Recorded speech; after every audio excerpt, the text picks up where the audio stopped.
ಇನ್ನು ಮೈಸೂರಿನಲ್ಲಿ ಈ ಮೂಡಾ ಮಹಾಯುದ್ಧ ಏನು ನಡೀತಾ ಇದೆ, ಇದೇ ಸಂದರ್ಭದಲ್ಲಿ ಮುಖ್ಯಮಂತ್ರಿ ಸಿದ್ದರಾಮಯ್ಯ ಪಬ್ಲಿಕ್ ಟಿವಿಗೆ ಒಂದು ಸಂದರ್ಶನವನ್ನು ಕೊಡ್ತಾರೆ. ಅದರಲ್ಲಿ ಅವ್ರು ಹೇಳ್ತಾರೆ, 14 ಸೈಟ್ಗಳು ನನಗೇನು ಬಂದಿದೆ ಇದನ್ನು ನಾನು ವಾಪಸ್ ಕೊಡೋದಕ್ಕೆ ರೆಡಿ ಇದ್ದೀನಿ. ಮೂಡಾದವರು ಅದನ್ನು ವಾಪಸ್ ತಗೊಳ್ಳಿ, ಆದರೆ ಯಾವ ರೂಪದಲ್ಲಿ ಪರಿಹಾರ ಕೊಡ್ತಾರೆ. 3.16 ಎಕರೆ ಜಮೀನು ಎನ್ಕ್ರೋಚ್ ಆಗಿರೋದು ನಿಜ, ಅದಕ್ಕೆ ನೀವು ಪರಿಹಾರ ಕೊಡಿ, ಕಾನೂನಾತ್ಮಕವಾಗಿ ಕೊಡಿ, ಯಾವ ರೂಪದಲ್ಲಿ ಕೊಡ್ತಾರೆ ಅಂತ ಪ್ರಶ್ನೆ ಮಾಡಿದ್ದಾರೆ. ಸಿದ್ದರಾಮಯ್ಯನವರಿಗೆ ಸೈಟು ಜಮೀನುಗಳ ಮೇಲೆ ಆಸಕ್ತಿ ಇದೆಯೋ? ನನಗೆ ಡೆಫಿನೆಟ್ ಆಗಿಲ್ಲ. ಇಲ್ಲ. ಹಾಗಿದ್ದಾಗ ಇದು ಯಾಕೆ ಬೇಕಿತ್ತು ನಿಮಗೆ?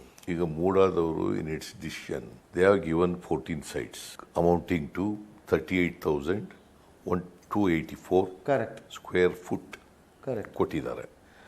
ಮತ್ತು ನಾವು ಇಂಥ ಏರಿಯಾದಲ್ಲಿ ಕೊಡಿ ಅಂತ ಕೇಳಿಲ್ಲ, ಕೊಟ್ಟಿದ್ದೀವಿ, ಸೈಟ್ ಕೊಟ್ಟಿದ್ದೀವಿ, ವಾಪಸ್ ತಗೋತೀವಿ ಅಂತ ತಗೊಳ್ಳಿ.